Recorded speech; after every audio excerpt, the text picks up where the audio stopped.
The sound of the brass knob clicking echoed like a gunshot in the silent library. 10-year-old Marcus King froze. His mother, Sarah, was 3 rooms away, polishing the marble floors of the foyer on her hands and knees. She had told him 1,000 times, sit on the stool, read your paperbacks, and don't touch anything. We need this money, Marcus. But the telescope was magnetic.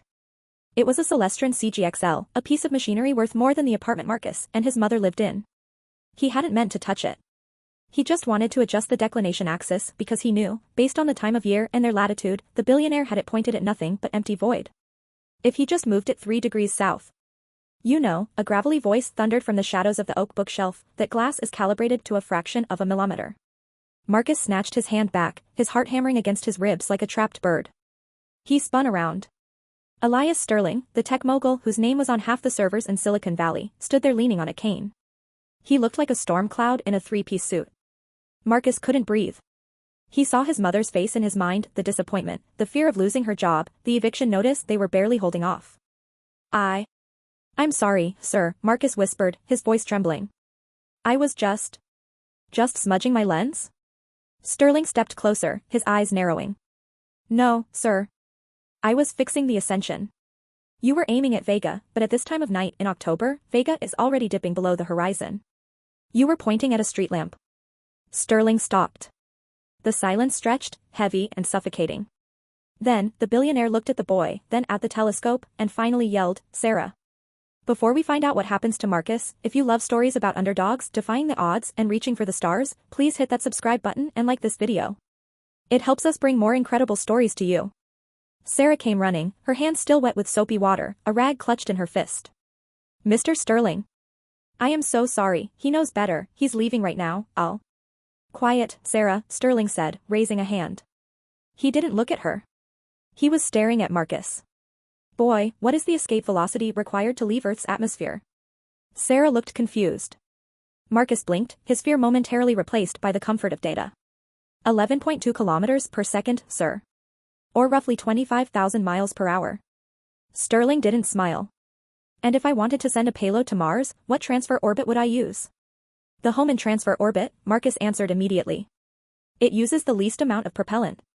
But you have to wait for the launch window, which only opens every 26 months. Sterling tapped his cane on the floor. He walked over to the telescope, looked through the eyepiece, and adjusted the focus. He grunted. He saw exactly what Marcus had predicted, a clear, crisp view of the night sky, perfectly aligned with the constellation Lyra. He's not a vandal, Sarah, Sterling grumbled, turning back to the terrified mother. He's a physicist.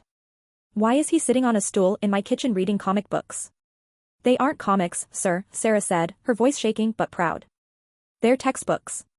We get them from the library discard pile. And he's in the kitchen because I can't afford a babysitter while I work. Sterling looked at the worn sneakers on Marcus's feet. He looked at the intelligence burning in the boy's eyes, a fire that poverty hadn't been able to extinguish. Pack a bag, Sterling said. Sir? Sarah asked, clutching Marcus's shoulder. Not for you. For him. Next week. I'm sending him to Huntsville. For a kid from the inner city of Chicago, the U.S. Space and Rocket Center in Huntsville, Alabama, looked like a different planet.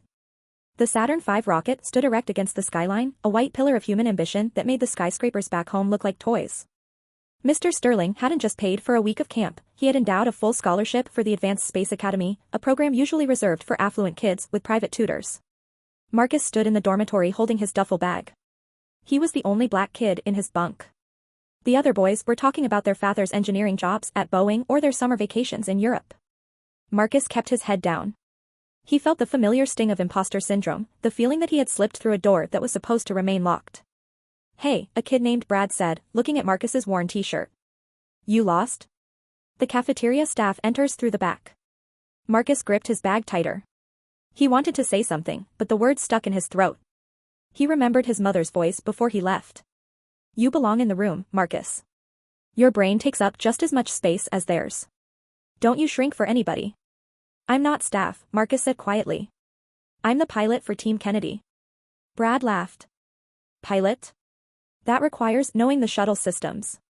My dad works for Lockheed, I've been studying schematics since I was 6. Cool, Marcus said, walking past him to his bunk. Then you can be the mission specialist. You handle the cargo. I'll handle the flying. The training was brutal. It wasn't just playing astronaut, it was a condensed version of the mental and physical stress real astronauts endure. They faced the multi-axis trainer, which spun them in 3 directions simultaneously to simulate a tumble spin.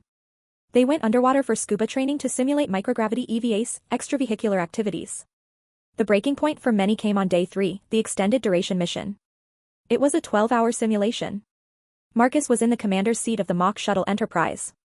Brad was on comms. The scenario was a critical failure of the life support systems during a re-entry sequence. Oxygen levels dropping, Brad shouted, panic edging into his voice. CO2 scrubbers are offline. We're going to black out in 4 minutes. The simulation supervisor, a retired Air Force colonel named Miller, watched from the control room. He usually let the kids fail this one. It taught them humility. Abort re-entry, Brad yelled. No, Marcus said, his voice calm. He was visualizing the schematics Sterling had let him study in the library before the trip. If we abort now, the angle is too shallow. We bounce off the atmosphere and drift into space with no air. We have to commit.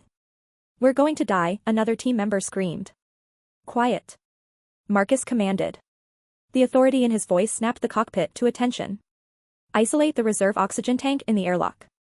Bypass the primary scrubber using the lithium hydroxide canisters from the suits. We build a manual filter. Like Apollo 13. That's not in the manual. Brad argued. Physics doesn't care about the manual, Marcus snapped, his fingers flying across the switchboard. Brad, give me the coordinates for a high-drag entry. We need to slow down faster to minimize heat exposure. For 10 minutes, the room was a blur of activity. Marcus directed the team like a conductor leading a symphony. He calculated the trajectory in his head, adjusting for the drag coefficient of the shuttle. When the simulation ended, the lights in the cockpit turned green. Safe landing. Colonel Miller walked into the simulator. The kids were sweating, panting, adrenaline still high. Miller looked at Brad, then he looked at Marcus. Who authorized the manual bypass of the scrubbers? Miller asked sternly. I did, sir. Marcus stood up, expecting to be sent home. Miller cracked a rare smile. That solution hasn't been used in a simulation since 1998. Good work, Commander. That night, Brad sat on the edge of Marcus's bunk. How did you know that would work? Marcus shrugged, looking at a photo of his mom he had taped to the wall. I read a lot. Space camp was just the beginning. When Marcus returned, Elias Sterling didn't just pat him on the back. He made an investment. You have the raw talent, Sterling told him in the library, but talent without discipline is a tragedy. I will pay for your education. Private school, then university. MIT or Caltech. But you have to work. You maintain a 4.0 GPA, or the money stops.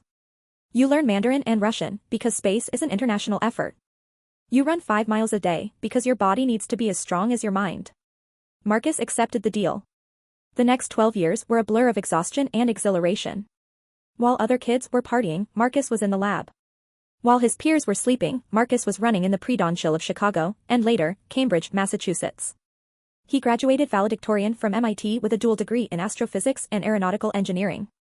He joined the Air Force ROTC to get his flight hours, racking up 1,500 hours in high-performance jets. He became a test pilot, pushing experimental craft to the edge of the atmosphere. But he never forgot where he came from. Every month, he sent half his stipend home to Sarah, eventually buying her a house where she never had to scrub another floor. The Artemis generation. The call came on a Tuesday. Marcus was 26 years old, impossibly young for what was about to happen. He was working at NASA's Johnson Space Center as a capsule communicator, Capcom, the voice of mission control. He was summoned to the office of the chief of the astronaut office. When he walked in, the room was filled with brass. Generals, administrators, and sitting at the back, looking older and frilier but still sharp as a tack, was Elias Sterling. Marcus King, the administrator said. NASA is accelerating the Artemis program. We are returning to the moon, and we are setting up a permanent base to stage for Mars. We need a new class of candidates. People who can handle the engineering, the piloting, and the diplomacy.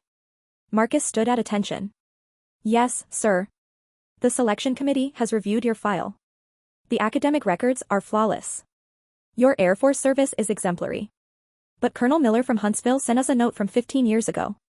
He said you possess situational command presence. That's rare. The administrator slid a blue folder across the desk. We are inviting you to join the astronaut candidate class of 2024.